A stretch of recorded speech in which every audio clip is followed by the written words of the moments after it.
हो गए और तुम आए हमारे रसूल को मिटाने, तुम आए इस्लाम को मिटाने।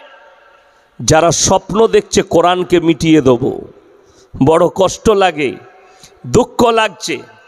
আজকে বহু মসজিদের নিচে মন্দির খুঁজে পাওয়া যাচ্ছে, আর আমি চ্যালেঞ্জ ছুড়ে বললাম, একদিনকার জন্য যদি আমাকে প্রধানমন্ত্রী করেন, ভারতের যতগুলো মুখ্যমন্ত্রী আছে সবারই ঘরের তলায় একটা করে আমি মসজিদ বার করে দেব।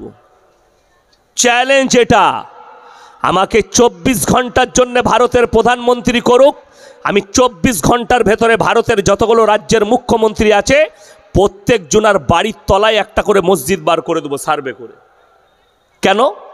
লোক আমার, প্রশাসন আমার, গায়ের জোর আমার, আমি যা বলবো তাই, আমি যা বলবো তাই। মুসলমান খামুস बैठा रहो। কেন? বেঈমান কাফেররা মেহনতে কামিয়াবি লাভ করেছে।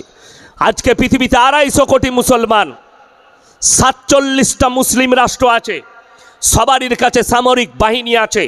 পৃথিবীর 10টা এমন মুসলিম রাষ্ট্র আছে যারা সরাসরি আমেরিকার সঙ্গে যুদ্ধ করার ক্ষমতা রাখে, অথচ ফিলিস্তিন আর গাজার নিরীহ মানুষ দাঁড়িয়ে এই মাত্র 60 লাখ ইহুদির কাছে মার খাচ্ছে। তার কারণ কে? তার কারণ মুসলমান, তার দায়ী মুসলমান, তার জন্য দায়ী পৃথিবীর মুসলমান। অনেকের মনে মনে হবে মুসলমানরা কেন দায়ী হবে? 100 বার আমি প্রুফ দিচ্ছি। কিয়ামত আপনারা মনে করছেন দূরে, একদম নয়, ভুল হচ্ছে। কিয়ামত আপনার দোরগোড়ায় পৌঁছে গেছে। তার দলিল 2 সপ্তাহ আগে রিয়াদের কনসার্ট হয়েছে, রিয়াদে, আরবের রিয়াদে। সালমান প্রিন্স আর সব লম্বা জামার মাথায় রুমাল দিয়ে বেল্ট লাগিয়ে মুখে দাড়ি রেখে বসে থেকেছে, আর তাদের বউরা সাথে থেকেছে, মেয়েগুলো। আর সেখানে পৃথিবীর একটা ন্যাংটো ড্যান্সার যার নাম হচ্ছে জেনিফার লোপেজ, কয়েক কোটি টাকা নিয়েছে, 50 থেকে 60 কোটি। সে যখন স্টেজে ড্যান্স করেছে, পেছনে স্ক্যানার লাগানো আছে, স্ক্যানারটা হচ্ছে কাবা ঘর, আর ওই কাবা ঘরে তার ন্যাংটো ছবিটা উঠছে, আর আরবের বাদশারা হাততালি মারছে। আল্লাহর কসম করে বলে যাচ্ছি, এদের ধ্বংস খুব তাড়াতাড়ি লেখা আছে। যারা মনে করছেন আরবের বাদশা সালমান প্রিন্স, আজিজ তার বাপ, এরা আরবিয়ান, এরা কেউ আরবিয়ান নয়, অন্য দেশ থেকে এসে রাজ কায়েম করেছে, রাজত্ব ধরেছে। অরিজিনাল যারা আরবিয়ান হবে, যারা মক্কা মদিনার বাসিন্দা হবে, রসুলের হাদিস আছে, এরা কিয়ামত পর্যন্ত পদভ্রষ্ট হবে না। এই সালমান প্রিন্স একজন পদভ্রষ্ট। এটা যদি কোনো মৌলবি বলে যে না সে ইমানদার, জেনে রেখে দেবেন ওই মৌলবির কলার ধরে কিয়ামতের দিন আল্লাহ জাহান্নামে নিক্ষেপ করবে, যদি হক না বলতে পারে। আজকে আমাদের সমাজ কিয়ামতের আলামত শুনবেন। চাপড়া বাজারে যদি একটা 10 টাকা চুরি করে গরিবের ছেলে যে ভিক্ষা করে খায়, সে কোন ধর্মের জানি না, 10 টাকা চুরি করেছে, তাকে গাছে বেঁধে পিটায়, এই ছেলেটা চোর, চুরি করেছে। আর যারা কমের লাখ লাখ হাজার হাজার টাকা চুরি করছে, তাকে স্টেজে ডেকে গলায় মালা পরিয়ে বলছেন এটা সমাজসেবী। এটা কিয়ামতের আলামত, লিখে নিয়ে যান। কিয়ামতের আলামতের মধ্যে বড় আলামত এটা। চোররা স্টেজ পাবে আর নিরীহরা মার খাবে। যারা হক পথে থাকবে তাদের কলার ধরা হবে, যারা মিথ্যার পথে থাকবে তাদেরকে সম্মান করে বরণ করা হবে। আজকে কষ্ট ওইটাই। কেন? মুসলমান কোরআন থেকে সরে গেছে, কোরআনের আদর্শ থেকে সরে গেছে, রসুলের আখলাক থেকে সরে গেছে। আজকে বিজয় কেন আসছে না? ইয়ামান একা শেষ করে দিত ইহুদিদিকে, কিন্তু না, পারবে না। তার কারণ কি? একটাই কারণ। ইতিহাস খুলে দেখুন, নবী সাহাবীরা, আল্লাহর রসুলের সাহাবীরা 313 জন সাহাবী একদিকে, আর একদিকে 1000-এর বেশি বেঈমান কাফের। যুদ্ধ হয়েছে। আল্লাহর কসম, আল্লাহর প্রতি বিশ্বাস, কালমার উপরে টিকে থাকা, ইমানের উপরে টিকে থাকার কারণে আল্লাহ তাদেরকে জয় লাভ করিয়েছেন। জোরে বলুন সুবহানাল্লাহ। আর আজকে দাঁড়িয়ে মার খাচ্ছে। 42,000 খালি শিশু মারা গেছে 1 বৎসরে, নিরীহ শিশু, বাচ্চা। ইসরায়েল এত হামলা হেনেছে, বোম ফেলিয়েছে, নীরব হয়ে বসে আছে গোটা পৃথিবী। রাষ্ট্রসংঘে হারামের আওলাদরা বসে আছে, পৃথিবীর সবাই তাকিয়ে দেখছে। আজকে দেখুন, আপনি বলছেন আন্দোলন করব, আরে নূপুর শর্মার থেকেও বড় হারামের আওলাদ হচ্ছে নাজিয়া ইলাই খান, যে প্রতিনিয়ত গালি দিচ্ছে। আমি আজকে এমন একটা কথা উত্তর দিয়ে যাব, যতগুলো শিক্ষিত হারামখোর আছে যারা রসুলের বিরুদ্ধে কথা বলে, যারা কোরআনের বিরুদ্ধে বলে, তাদের মুখগুলোয় ট্যাপ লাগিয়ে দিয়ে যাচ্ছে আজকে আমি এই চাপড়া থানায়। যারা রসুলের ওপরে আঙ্গুল তুলেছে, আল্লাহ নবী সাল্লাল্লাহু আলাইহি সাল্লাম 6 বছর বয়সে মা আয়েশা সিদ্দিকা রাদিয়াল্লাহু তাআলা আনহাকে বিবাহ করলেন। 9 বছর বয়সে সংসার শুরু করেছেন। অনেক শিক্ষিত লোক বলছে, কার কথায় সুর মিলিয়ে, এই নূপুর শর্মার মতো হারামের আওলাদ তার কথায় সুর মিলিয়ে বলছে আল্লাহ নবী কেন করলেন? নবীজি করেছেন 1450 বছর আগে। এই বদনামটা করছেন, এই কথাটা কেউ বলে না। নবীজি 25 বছরের সুন্দর একটা যুবক, আর তিনি বিবাহ করলেন একজন 40 বছরের বুড়ি বিধবা হযরতে খাদিজাতুল কুবরা রাদিয়াল্লাহু তাআলা আনহাকে। এই প্রশংসা কারো মুখে নেই। খোঁজলেন, এই ভারতের মাটিতে এমন একটা প্রথা ছিল, অমুসলিম ভাইদের সতীদাহ প্রথা।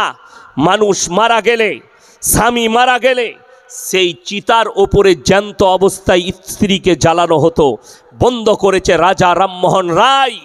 বায়োডেটা অফ মুহাম্মদ সাল্লাল্লাহু আলাইহি সাল্লাম, রসুল সাল্লাল্লাহু আলাইহি সাল্লাম 11টা বিবাহ করেছেন, 10টা বিধবাকে করেছেন। জোরে বলুন সুবহানাল্লাহ। নবীজি আদর্শ দিলেন, বিধবাটা ডাস্টবিনে ফেলার জন্য নয়, বিধবাটা রাস্তায় ঘুরে বেড়াবার জন্য নয়, বিধবাটা জিনা করার জন্য নয়। তোমাদের যদি ইচ্ছা জাগে, পছন্দ হয়, বিবাহ করে স্ত্রী রূপে গ্রহণ করো। আল্লাহ এর মধ্যেও খায়ের আর বরকত রেখেছে। জোরে বলুন সুবহানাল্লাহ। অথচ মুসলমান প্রশ্ন তুলে, নবীজি কেন বিবাহ করলেন এত অল্প বয়সী একজন মহিলাকে, জিনার বয়স মাত্র 6 বছর, সংসার শুরু করলেন 9 বছর বয়সে। যতগুলো স্কুল কলেজ ইউনিভার্সিটি আছে, তাদের প্রিন্সিপালের মাথার ওপরে ঈশ্বরচন্দ্র বিদ্যাসাগরের ছবি টাঙানো থাকে না? থাকে না? স্কুলের হেডমাস্টারের মাথায় কবিগুরু রবীন্দ্রনাথ ঠাকুরের ছবি, ঈশ্বরচন্দ্র বিদ্যাসাগরের ছবি, বঙ্কিমচন্দ্র চট্টোপাধ্যায়ের ছবি, স্বামী বিবেকানন্দের ছবি, সত্যেন্দ্রনাথ বসুর ছবি। ইনারা হচ্ছেন মনীষী। শোনো, তুমি নবীজিকে গালি দিয়েছ। নবীজি 6 বছর বয়সে মা আয়েশাকে বিবাহ করেছেন এবং 9 বছর বয়সে সংসার শুরু করেছেন। নাম্বার 1, ঈশ্বরচন্দ্র বিদ্যাসাগর ইতিহাস তুলে দেখলেন, যেদিনে বিবাহ করেছেন সেদিনে উনার স্ত্রীর বয়স ছিল মাত্র 7 বছর, 7 ইয়ার্স। কত বললাম? 7 বছর। যেদিনে বঙ্কিমচন্দ্র চট্টোপাধ্যায় যেদিনে বিবাহ করেছেন সেদিনে বয়স ছিল তিনার স্ত্রীর মাত্র 5 বছর। কবিগুরু রবীন্দ্রনাথ ঠাকুর যেদিনে বিবাহ করেছেন সেদিনে বয়স ছিল 11 বছর। সত্যেন্দ্রনাথ বসু যেদিনে বিবাহ করেছেন স্ত্রীর বয়স ছিল মাত্র 6 বছর। যত বদনাম কার? মুহাম্মাদের। যদি হিম্মত থাকে এদিকে একবার বলাৎকারী বলে দেখাও, আমাদের কোনো এতেরাজ নাই, আমাদের কোনো অভিযোগ নেই। বড় কষ্ট লাগে। আজকে ভারতবর্ষের দিকে তাকিয়ে দেখুন, গোটা সূক্ষ্মভাবে দাঁড়িয়ে আছে। কেউ একজন চাইছে, কেউ চাইছে যে এদের মধ্যে হিংসা বিদ্বেষ ভরে দাও, এদের মধ্যে কাটাকাটি শুরু হোক। তা না হলে, আমি তো বলেছি ভাই, আমাদের রাজ্যের হাইকোর্ট যেটা আছে ওটাকে সার্ভে করা দরকার, অতলা একটা মসজিদ বেরোবে। এটা আমার দাবি, আমার দাবি থাকতেই পারে। তো হাইকোর্টটা ভেঙে দাও, হাইকোর্টটা সার্ভে করতে দাও আমাদিকে, 10 দিনের জন্য কোর্ট বন্ধ করে দাও, তার তলায় মসজিদ আছে, আমি প্রমাণ করিয়ে দেবো। যদি না বেরোয়, বেরোয়নি, অসুবিধা নাই, এরপর আবার হাইকোর্ট চালু করো। কষ্টের বিষয়, দুঃখের বিষয়, এর জন্য দায়ী খুদ মুসলমান। সবাই নিয়ত করুন তো আজ থেকে 5 ওয়াক্তের নামাজি হব। জোরে বলুন ইনশাল্লাহ। এ হাত তুলে বলুন ইনশাল্লাহ। নামাজি হন। আমি বলছি নামাজের 2টো ফায়দা। আমাদের সমাজে সবথেকে কম বেতন কার? কথা বলে না? ইমামের। ইমাম সাহেব আমাকে ফুল দিল না, কই ইমাম সাহেব কোথায়, কই? কত বেতন ইমাম সাহেবের? কত গো ভাই? ৬,০০০ টাকা। নামাজ মোটামুটি হবে না আমার ফতোয়ায়, আমার কাছে ফতোয়া, নামাজ হবে না। কত ঘর আছে আপনার মসজিদে? ৬০০ ঘর। আচ্ছা ৬০০ ঘর যদি ধরলেন ১০০ করে দেয়, কথা বলেন কত হবে? ৬০,০০০। ৬০,০০০ টাকা বেতন আমরা চেয়েছি, আপনি ২০,০০০ দেন না। কথাটা বুঝতে পারেননি? দিবে না।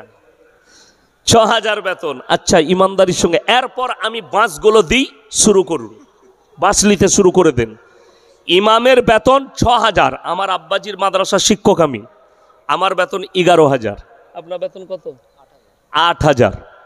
আপনার ১৪,০০০। ও আমার থেকে ওপরে মাদ্রাসার, আমিও মাদ্রাসার শিক্ষক, আমার ১১,০০০। চলুন আপনাকে বলি, এই যে ইমাম আপনার গ্রামে আছে ৬,০০০ বেতন পাই, ইনাদের বৌদিকে দেখেছেন রাস্তায় কোমরে কাপড় গুঁজে বন্ধন লোন গ্রুপ লোন করে বেড়াচ্ছে? কথা বলে না? নাই। ৬,০০০ টাকায় এত বরকত আল্লাহ দিয়েছে, ইমামের বউকে রাস্তায় বেরোতে হয়নি। তুমি আল্লাহর কাছে কাঁদবে, তুমি ২০,০০০ রোজগার করো, তোমার বরকত নাই, বউকে গ্রুপ লোন করতে হচ্ছে। কথাটা বুঝতে পেরেছেন? হাদিস শুনেলেন। আমার নবী বিশ্বনবী বললেন, যারা আল্লাহর রাস্তায় দিনের পথে থাকবে, আল্লাহ মৃত্যুকাল পর্যন্ত ইজ্জতের রুজি দান করবেন। জোরে বলুন সুবহানাল্লাহ। যারা আল্লাহর রাস্তায় দিনের পথে থাকবে, আল্লাহ মৃত্যুকাল পর্যন্ত ইজ্জতের রুজি দান করবেন। নামাজ কেন পড়বেন? 5 ওয়াক্তের আল্লাহ ওয়াদা করলেন, আমার রসুল সাল্লাল্লাহু আলাইহি সাল্লাম হাদিস বর্ণনা করলেন, যারা 5 ওয়াক্তের নামাজি হবে মৃত্যুকাল পর্যন্ত তাদের রুজিতে কোনোদিন কমি আসবে না। জোরে একবার বলুন সুবহানাল্লাহ। আপনি নামাজ পড়ুন। রুজি মানে কি? রোজ দেশি মুরগি খাবেন? ওইটার নাম রুজি লয়। যদি মনে করেন যখন নামাজ পড়লে রুজি পাওয়া যাবে, তাহলে মনে হয় রোজ আমি খাসির মাংস খাবো আর দেশি মুরগি খাবো, আর বুকা, মারা যাবি রোজ খেলে। আমাদের ইমামদের এমনি সুগার হয়ে যাচ্ছে কিসে? খাবারে, রোজ ভালো মন্দ খাবার, তাই না? এখন আমাদিকে কি খাওয়াইছে আমি এখন বলবো না, লাস্টে বলবো। কমিটির লোকরা আমাদিকে কি খাওয়াইছে এখন বলবো না, লাস্টে বলবো। যাই হোক, ভালোই খাওয়াইছে। আল্লাহর কাছে চাই না আল্লাহ দস্তরখানে পৌঁছে দেয়। আপনি নামাজি হন, ডাল আলু আসুক, খাবারটা যেন হালাল হয়। আমাদের মুসলমানরা হারাম হালাল কি বুঝেছেন জানেন? দ্বীনি শিক্ষা অর্জন করা নারী পুরুষের জন্য ফরজ না ফরজ লয়? ফরজ। কতটা ফরজ? মৌলবি হতে হবে না, মুহাদ্দিস হতে হবে না, মুকাররির হতে হবে না, মুফাসসির হতে হবে না, বক্তা হতে হবে না। আপনি অতটা দ্বীনি শিক্ষা অর্জন করুন যতটা করলে হারাম হালাল চিনতে পারেন, দিন বদ্দিন চিনতে পারেন, শিরক বিদআত চিনতে পারেন, কুফরি চিনতে পারেন। বেঈমান কাফেররা যে জালটা ছুটছে, সেই জালটা যে বেঈমান কাফেরের ছোড়া জাল, এটা যেন আপনি চিনতে পারেন। এতটুকু ইলম আপনাকে হাসিল করতেই হবে, ওটা ফরজ। মুসলমানরা কতটা করেছে, কতটা ইলম আছে? আমার বাড়ি হচ্ছে একদম দিল্লি রোডের ওপরে, Kolkata to Delhi road, Bardhaman Durgapur expressway, তার ওপরেই আমার গ্রাম। তো মুসলমানদের ছেলে লরি চালায়, ট্রাক চালায়, গাড়ি দাঁড় করিয়েছে হোটেলে, ঢুকিয়েই বলছে 1 বোতল মদ দে, মদ খেয়ে নিলে। এরপর হোটেলের কর্মচারীকে বলছে, ভাই মুরগির মাংস আর রুটি নিয়ে এসো। সে বেচারা মুরগির মাংস আর রুটি এনেছে। তখন জিজ্ঞেস করছে, মুরগিটা জবাই না কাটা? আমরা মার হারাম খোরকে জুতো করে। আচ্ছা, যে মদ খেয়েছে তার আর এটা জিজ্ঞেস করা লাগবে মুরগিটা জবাই না কাটা? মদটাও স্পর্শ করা হারাম আর কাটাটাও হারাম। সকালবেলায় আপনি যদি চাপড়ায় যান, কৃষ্ণনগর টাউনে যান, কোনো রেস্টুরেন্টে হোটেলে খেতে গেলে আপনার জন্য শর্ত হচ্ছে জিজ্ঞেস করতে হবে, দাদা মুরগিটা জবাই না কাটা, ঠিক কি না? এটা মুসলমানে কেন? আপনার দোয়া কবুলিয়াতের জন্যে মুসলমানের জন্য প্রথম শর্ত আল্লাহ যেটা রেখেছেন সেটা হচ্ছে হালাল খাবার। আপনি যে খাবারটা খাচ্ছেন ওটা হালাল হতে হবে, তবে আপনার দোয়া কবুল হবে। চলুন, মুসলমান কতটা বুঝেছে। সকালবেলায় আপনি বাঙালজি বাজারে গেলেন, না হলে চাপড়াই গেলেন, আরে রাতের বেলায় ইয়াসিন ভাই এসছিল, ইয়াসিন ভাই বলে গেছে জবাই করা মাংস খাবি। আপনি গিয়ে কিনছেন জবাই করা মাংস, কিন্তু টাকাটা আবার সুদের টাকা, সেই একই মাল দাঁড়িয়ে গেল। কথা বোঝাতে পারলাম? টাকাটা সুদের, মুরগিটা জবাই। আপনি সুদের টাকাটাকে হালাল ভেবে মুরগিটা জবাই কিনছেন। শুনেলেন, যারা নিজেদের সন্তানের মুখে হারাম খাবার তুলে দিবে ওই সন্তান কোনোদিন নেক সন্তান হতে পারে না।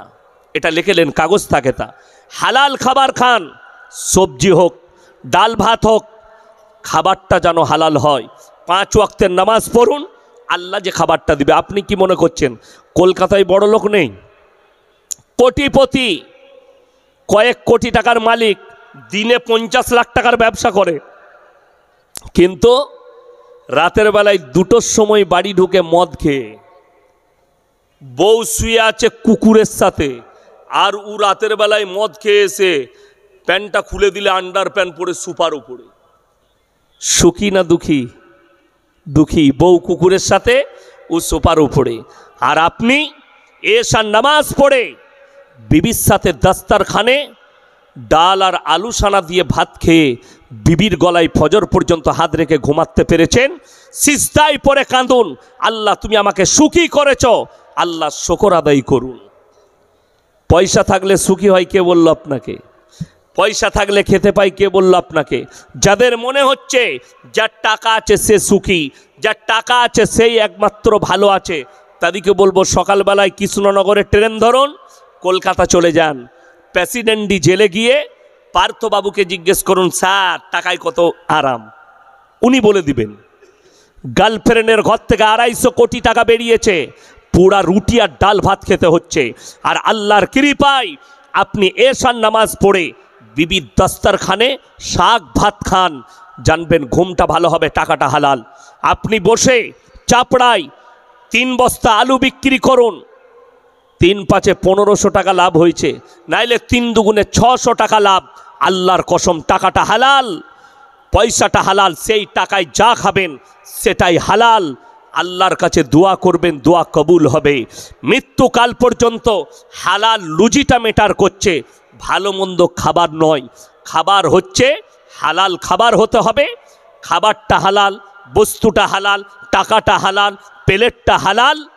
আপনার শরীরে যাবে, আপনি মরণের পরে আপনার কবর আসান হবে, কিয়ামতের ময়দান আসান হবে।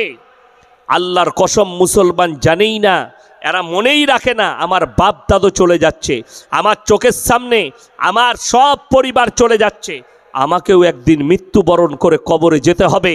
আর কোরআনে আছে, ওয়ামাল হায়াতুদ দুনিয়া ইল্লা মাতাউল গুরুর, এই দুনিয়াটা তোমাদের জন্য সম্পূর্ণ ধোঁকা। আজকে কষ্টটা কোথায় জানেন? আমাদের সমাজের লোক নামাজ পড়ে না, রোজা রাখে না, আল্লাহকে ডাকে না। তার কয়েকটা কারণ আছে। মদ খাচ্ছে, গাঁজা খাচ্ছে, ব্যভিচার করছে, গান বাজনা করছে, লোটো আলকাপ করছে।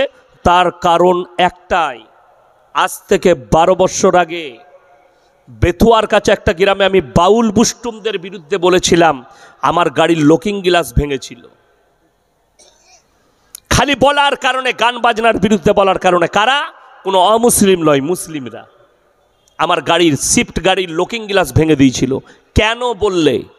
বাউল বুস্টমের বিরুদ্ধে, গান বাজনার বিরুদ্ধে। আমি কিছুই বলিনি, খালি এতটুকু বলেছিলাম, তুমি যদি আমার গলসি থানায় হতে তোমাকে কসাইখানায় নিয়ে যেতাম। তোমার জেলা বলে তুমি আমার গাড়ির লুকিং গ্লাস ভাঙলে, তাহলে তোমার বাউল বুস্টমগিরি বার করে দিতাম আমি।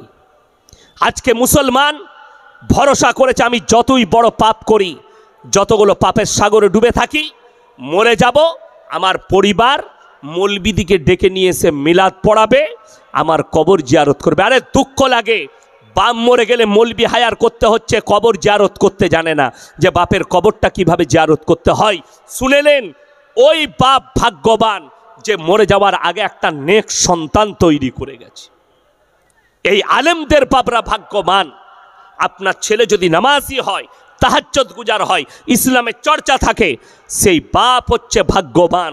সেই ছেলের কাছে টাকা না থাক, সেই ছেলে মাঠে খাটুক, কিন্তু বাপ মরে গেলে জানাজার নামাজটা পড়াতে পারবে, কবরটা জিয়ারত করতে পারবে। আমাদের দেশে তো 4 বোতল মদ খেয়ে মরে গেছে, বলে অসুবিধা নাই, হুজুরকে দাওয়াত দিবি, মিলাদ পড়িয়ে জান্নাত রেডি। হ্যাঁ, আমাকে দাওয়াত দিয়ে দিলে, দেশি মুরগি দিয়ে ভাত খাইয়েছে, হুজুর দোয়া করে দেন। আমি দোয়া করলাম, আল্লাহ তুমি আর বাপকে জান্নাতুল ফিরদৌস দান করো, আল্লাহ তুমি শহীদের মর্তবা দাও। দোয়া হয়ে গেল। বাপ কি করে মরে হলো? বাপ চাপড়ায় মদ খেয়ে অ্যাক্সিডেন্ট করে। তোবা, কাকে জান্নাতে দিলাম বে আমি? এ হুজুরও ভাববে 3 বোতল মদ খেয়ে মরে গেছে, বলছে জান্নাত রেডি। আমি পারবো না, আমাদের মতো মৌলবীরা লয়। যদি জান্নাত পেতে যাও, জিলাপি হুজুরকে ডাকবে, তারা জান্নাতে দিয়ে দিবে। অনেক জিলাপি হুজুর আছে, জিলাপি দিবেন, খাবে, দেশি মুরগি খাবে, মদ খা, গাঁজা খা, জিনা কর, জান্নাতে ভরে দিবে। এই হুজুর কটা আগে মার খাবে কিয়ামতের দিনে। কোরআন শুনেলেন, আমার মতো 100টা মৌলবি ধরা পড়বে কিয়ামতের দিনে। সমাজকে ধোঁকা, প্রতারণা, প্রবঞ্চনা করেছ, হক মানুষের কাছে লুকিয়েছ নিজেদের খালি পেট চালাবার জন্যে। আজকে কষ্ট লাগে। আপনি ভেবে দেখুন, নবীজির থেকে দামি লোক পৃথিবীতে কেউ আছে? কেউ আসবে? যদি না আসে, চলুন আপনাকে দেখিয়ে দিই। আপনারা বলুন, এই চ্যাপ্টারটা রাখলাম একবার, লটারির টিকিট হারাম না হালাল? কথা বলে না? হারাম। লটারির টিকিট হারাম কেন? আচ্ছা, মুসলমান লটারি বেচে না বেচে না? লটারি কাটে না কাটে না? তার থেকে বড় হারাম করার কেউ আছে? তো লটারিওয়ালাকে যদি কেউ হারাম কর বলে, গায়ে লাগার কোনো কথা নাই, তো সে তো হারাম করি। কথাটা বুঝতে পেরেছেন না পারেননি? লটারি কাটনেওয়ালা হারাম কর, লটারি বেচনেওয়ালা হারাম কর, তার ইনকামটাই তো হারাম লটারি বেচার। চলুন, লটারি কেন হারাম? জ্যোতিষীকে যদি কেউ হাত দেখায়, জ্যোতিষীকে যদি কেউ হাত দেখায়, তার ইমান থাকবে না চলে যাবে? কলমা পড়ে মুসলমান হতে হবে। আমার খালি অবাক লাগে, আপনি কলকাতায় যান, যেমনি হাওড়া স্টেশনে 1 নম্বর প্ল্যাটফর্মে বেরুবেন, একদম ওপরে উঠেই দেখতে পাবেন ছিঁড়া চট বেশিয়ে হারামখোর বসে আছে, মাথায় সরষের তেল লাগিয়েছে, এরম করে চুলা চূড়া অ্যাটার্চি খুলে বসে আছে। অ্যাটার্চিতে কি আছে? আংটির পাথর। কৃষ্ণনগরেও পাবেন আপনি আংটির পাথর। আর সামনে একটা ফালনামা খোলা আছে, পাথর নামানো আছে, একটা কি যন্ত্র মতো নামানো আছে। বর্ধমান থেকে 2টো লাইন যাচ্ছে হাওড়া, একটা কড লাইন, একটা ম্যান লাইন, 2টো লোকাল, দুদিকে যাচ্ছে। তো বর্ধমান থেকে যারা চাকরি করে 50,000 বেতন পায়, 1 লাখ বেতন পায়, 90,000 বেতন পায়, সকালবেলায় কলকাতায় গিয়ে চাকরি করে। হাওড়া স্টেশনে নেমেই আমার হাতটা দেখুন, ওরে বাবরে, তোমার তো ভাগ্যটা খারাপ যাচ্ছে, প্রমোশনটা আটকিয়ে আছে। কি করতে হবে বাপ? বলে এই আংটির পাথরটা নিয়ে যাও, অবশ্যই দেখবে তোমার ভাগ্যটা ফিরে যাবে। যে লিখছে সে 90,000 বেতন পায়, যে দিচ্ছে একটা পাথরের আংটির পাথর বিক্রি হলে তবে সে কি খেতে পাবে? দেখেন নাই ভাইরাল? কি খেতে পাবে? 3টে পরোটা, আনলিমিটেড তরকারি, একটা ডিম, 1 টুকরো পেঁয়াজ, একটা কাঁচা লঙ্কা, 30 টাকা। রাজুদা কি বুঝলেন? ওই মালটা খেতে পাবে, দামি হোটেলে খেতে পাবে না হারামখোর। ওই পরোটা খেতে হবে ওকে। আর যে চাকরি করছে সে অফিসে গিয়ে পাটা তুলে কর্মচারীকে বলবে, এই চাটা নিয়ে আয়। আনছি স্যার। স্যার বলবে, স্যার আনছি। পাথরটা সে লিচ্ছে আর দিচ্ছে ছিঁড়া চটে বসে, একবারও বলতে পারছে না এই ভাগ্যের পাথরটা তোর গলায় বাঁধ, কাল থেকে মমতা খালার পাশে থাকবি। কথাটা বুঝতে পারেননি? ভাগ্যটা কার খারাপ? যে দিচ্ছে তার না যে লিচ্ছে তার? যেমন আমাদের সমাজের লোকরা জানে না, 50,000 টাকা ইনকাম করে, চাপড়াই ব্যবসা আছে, বাঙালঝি বাজারে ব্যবসা করছে, বড় দোকান, 50-1 লাখ টাকার কারবার করে রোজ। 2 দিন যদি ব্যবসা খারাপ যায়, হুজুরের কাছে হাজির, হুজুর বিরাট গোলমাল, হুজুরের বেতন 6,000, আর হুজুরকে এসে বলছে, হুজুর একটা বরকতের তাবিজ দাও। তো হুজুরের তাবিজে যদি বরকত হবে তা হুজুর 6,000 বেতন করবে কেন? ব্যবসাটা তোর হবে কেন? তো হুজুরের হবে। কথাটা বুঝতে পারেননি? ব্যবসাটা তোর হবে কেন? ওটা হুজুরের হবে। যেমন আমাদের অনেক যুবকরা বুঝে না, আমাদের কাছে 3 দিন 4 দিন প্রেম করছে, দিয়ে যদি মেয়েটা ফোন না তুলে, এরপর তার উড়ুম দুরুম শুরু হয়ে গেল। এরপর হুজুর খুঁজে বেড়াচ্ছে, কোন হুজুর তাবিজ দিলে যেন মেয়েটা আমাকে ফোন করে আমার কাছে চলে আসে। বলছে হুজুর এমন একটা তাবিজ দেন যেন মেয়েটা আমার কাছে আসে। হুজুরের তাবিজে যদি মেয়ে আসবে তা তোর কাছে যাবে কেন? সে তো হুজুরের কাছে আগে যাবে।